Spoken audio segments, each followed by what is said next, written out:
Lovely to see you again. Thank you so much for taking the time out. Now, this spectacular, My Life in Musicals, tell us all about that. What can we expect? Well, it's me talking about me, my favourite subject. It's really a stroll, a verbal stroll through all the shows I've been involved with, how I got going when I first met Andrew Lloyd Webber. I worked with Andrew, obviously, and I worked with people like Elton John, Alan Menken, Bjorn and Benny, and I really sort of Elton John. And of course, I got quite a few interesting stories about them, and indeed one or two stories of disasters, one or two funny stories.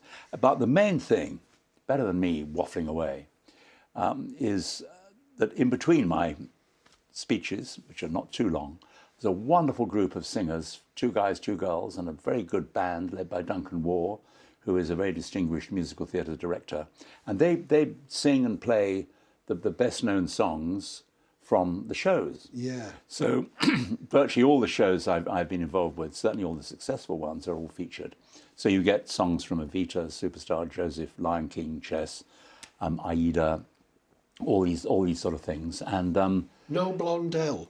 no, I wish there were. I love really. that. I genuinely like that music. No, there were one or two shows. There are one or two shows or songs that didn't make it.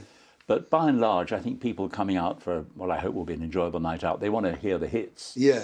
And I think people who come to this show will know 14 or 15 of the 20-odd songs, but they'll happily listen to a few more that they may not know. But I'm assuming, of course, that my core audience is people who like musicals anyway. Yeah. So some of them may know 1 or 2 unknown musical songs, but I just enjoy reminiscing, and I never quite know what I'm going to say.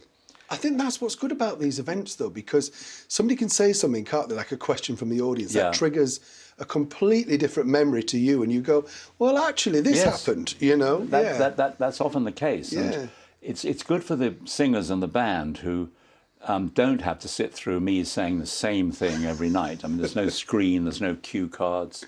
So I'll come on, and I know that I've got to get somehow with my chat from, say, Whole New World to Don't Cry For Me Argentina, for example. I know that between those 2 songs, I'm going to talk for maybe sometimes 1 minute, sometimes 4 minutes. Yeah. It varies. But the singers and the band have said to me, we really like the fact that we don't know what's coming because it means we listen to it. Yes. And they have to listen to it, because if suddenly I'm saying, let's now hear Don't Cry For Me Argentina, oh, hang on. Yeah, not ready. You're not quite ready. But so they're always on the ball. I mean, they're lovely and very talented performers, so I'm not too worried about them. But it's quite nice to feel that they're actually listening, not staring into space thinking, I've heard this story 48 times before. I mean, obviously, if you went to all the shows, you would hear a lot of things, stories, but they wouldn't be told in the same way, and you might hear things that you hadn't heard the night before, and it's just fun. It's really, it's more like a dinner party conversation. Well, I think that's what we like. The thing that I would say, you know, reading your CV recently, and this is terrible, really, remiss of me, but I'd forgotten your connection to Bond. And, you know, no, but, you know, you think of it and you think, oh, yeah, but, you know, you look at that song, and I have to say, it is a beautiful song. But, you know, when you got that and all of that sort of stuff, did you realise how big Bond was to you? Or because there was a lull, wasn't there, in our period where, I want to say which Bonds, but it sort of went down a little bit. Well, it certainly, I mean, Roger Moore was my favourite Bond. And Roger. And he was in the one I was asked to do. I mean, the funny thing about that is that John Barry, who wrote so much of the great Bond music, the late, I'm afraid to say, John Barry, lovely man. But John rang me up out of the blue. I didn't know him that well, but he said, would I be interested in writing the next James Bond song? Wow. And I thought, well, it's a silly question. So I said, yes. And I thought, I wonder what it'll be. I wonder what the title of the film will be. Will it be something exciting like The Spy Who Loved Me? Or will it be something dramatic like Goldfinger?